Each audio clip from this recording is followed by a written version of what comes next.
ബഹുമാന്യനായ മന്ത്രിയുടെ പ്രസ്താവന കാണാനിടയായി. അത് ചിരി വന്നു പോയി കേട്ടോ. അതായത് ലോഡ് ഷെഡിങ് ഒഴിവാക്കണമെങ്കിൽ വൈദ്യുതി നിരക്ക് കൂട്ടണമെന്നാണ്. അപ്പോൾ വൈദ്യുതി നിരക്ക് കുറയ്ക്കാൻ, അതായത് വൈദ്യുതിയുടെ വില കുറയ്ക്കാനാണ് ഈ ലോഡ് ഷെഡിങ് എന്നുള്ള കാര്യം ഇപ്പോൾ മനസ്സിലായല്ലോ. അല്ലാതെ വേറെ ഒന്നും കൊണ്ടല്ല. ഈ അതായത് വൈദ്യുതി വാങ്ങിക്കൊടുക്കാൻ പറ്റുന്നില്ല. ഇവരുടെ ജോലി എന്ന് പറയുന്നത് ഉണ്ടല്ലോ, ഇടയ്ക്കൊരു പണി ചെയ്തായിരുന്നു. അതായത് വലിയ ലാഭത്തിന് കിട്ടുന്ന വൈദ്യുതി കിട്ടുന്ന 2-3 കരാറുകളുണ്ടായിരുന്നു. അതങ്ങ് റദ്ദാക്കി. എന്നിട്ട് വലിയ വില കൊടുത്താണ് ഇത് പലപ്പോഴും വാങ്ങിക്കുന്നത്. ഇതിൻ്റെ പുറകിലൊക്കെ ഒരുപാട് കള്ളക്കളികളുണ്ട്. ഇത് യഥാർത്ഥത്തിൽ അന്വേഷിക്കേണ്ട കാര്യമാണ്. പിന്നെ മന്ത്രി പറഞ്ഞെന്ന് പറഞ്ഞാൽ വേറെ വഴിയില്ലെന്ന്. വഴിയില്ലെങ്കിൽ മിസ്റ്റർ, നിങ്ങൾ കണ്ട വഴി എടുത്ത് ചാടി ഓടണം. വഴിയില്ലെന്ന് പറയുന്നത് ഒരു മന്ത്രി വന്നിരിക്കുക വേറെ വഴിയില്ലെന്ന് പറഞ്ഞുകൊണ്ടിരിക്കുകയാണ്. പൊതുജനങ്ങളുടെ പോക്കറ്റിൽ കൈയിടണം, അതാണ് വേണ്ടത്. ആ പാവപ്പെട്ടവരുടെ പോക്കറ്റിൽ നിന്ന് ഉള്ളത് പിടിച്ചു പറിക്കുക എന്നുള്ളതാണ് ഇപ്പോൾ ചെയ്തുകൊണ്ടിരിക്കുന്നത്. അതാണ് ഞാൻ പറഞ്ഞത്, പകൽക്കൊള്ളയാണ്. ഇത്രത്തോളം ഭാരം താങ്ങാൻ ആളുകൾക്ക് പറ്റുന്നില്ല, അതാ വരുന്നത്. ഇതിന് ഈ അശാസ്ത്രീയമായിട്ടുള്ള ശമ്പള സ്കെയില്, അതാ നമുക്ക് മനസ്സിലാക്കേണ്ടത്. പിന്നെ ഇവിടുത്തെ ഇതിൻ്റെ അകത്തൊക്കെ യൂണിയനുകളുണ്ടല്ലോ. ആദ്യം ഈ യൂണിയൻ എന്നൊക്കെ പറയുന്നുണ്ടല്ലോ, ഈ സർവീസ് സംഘടനകൾ, ഇതൊക്കെ യഥാർത്ഥം നിർത്തലാക്കണം. കാരണം അവരാണ് ഈ കൊള്ളയ്ക്ക് കൂട്ടു നിൽക്കുന്നത്. ഈ കൊള്ളയിലേക്ക് നയിക്കുന്നവരാണ്. ഒരൊറ്റ ജോലിക്കാരൻ്റെ ഒരു രൂപ കുറയ്ക്കാൻ ഇവർ സംഭവിക്കും. ഞാൻ പറയട്ടെ, ഈ 1,33,000 രൂപ വാങ്ങുന്ന ഒരു 7ാം ക്ലാസ്സുകാരനെ നമുക്ക് വേറെ ഏതെങ്കിലും സർക്കാർ സ്ഥാപനങ്ങളിൽ കാണാൻ കിട്ടും. അതുകൊണ്ടാണ് ഞാൻ പറഞ്ഞത് ഇതിന് KSRTCയുടെ ഗതി വരുമെന്ന്. ശ്രീ ഗണേഷ് കുമാർ ഒരുപാട് കാര്യങ്ങളൊക്കെ ചെയ്യുന്നുണ്ട്, അത് നന്നാക്കാനും ഒക്കെ കഴിവുള്ള മന്ത്രിയുമാണ്. പക്ഷെ പറഞ്ഞുകൊണ്ട് കാര്യമില്ല, കൈവിട്ടുപോയ കാര്യങ്ങളാണ് അതൊക്കെ. അത് കൈവിട്ടുപോയി. അദ്ദേഹം വരുന്നതിന് മുമ്പ് തന്നെ ഇതെല്ലാം കൈവിട്ടുപോയി, ഒന്നും ചെയ്യാനായി.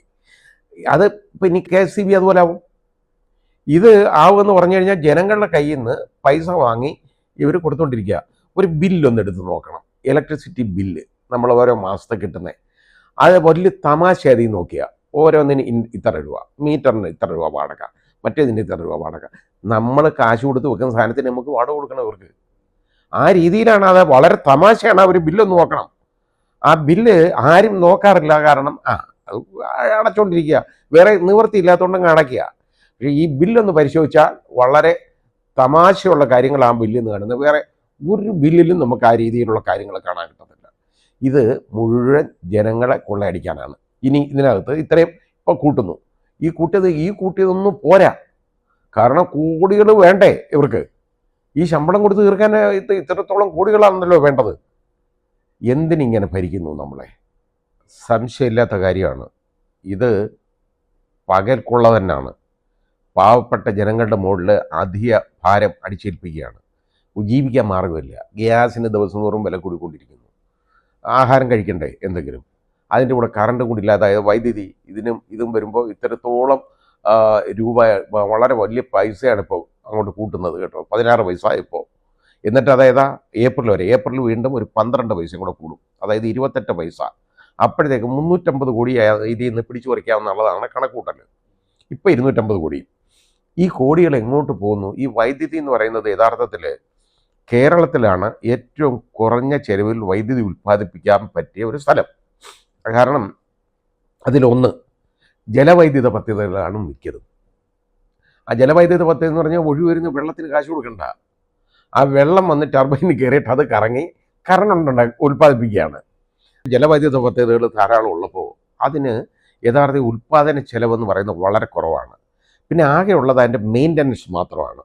ആ മെഷീൻ്റെയൊക്കെ അത് കനേഡിയൻ എൻജിനീയറിങ്ങിലുണ്ടാക്കിയ കനേഡിയൻ കമ്പനി കൊടുത്തേക്കുന്ന മെഷീൻസാണ് ഇത് മുഴുവൻ.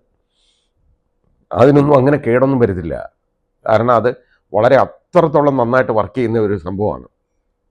അത് ഇത്രയും ചെലവ് കുറഞ്ഞ രീതിയിൽ വൈദ്യുതി ഉൽപ്പാദിപ്പിക്കുമ്പോൾ എന്തുകൊണ്ട് ഇവിടെ പട്ടിണി, വൈദ്യുതി ബോർഡ് പൂട്ടാൻ പോകുന്നു? ഇതൊരു KSRTC പോലെ ആവും ഇത് കേട്ടോ, ഒരു സംശയമില്ല. കാരണം എന്താണെന്നറിയോ, നമ്മൾ ഒരൊറ്റ കാര്യം മാത്രം നോക്കിയാൽ മതി.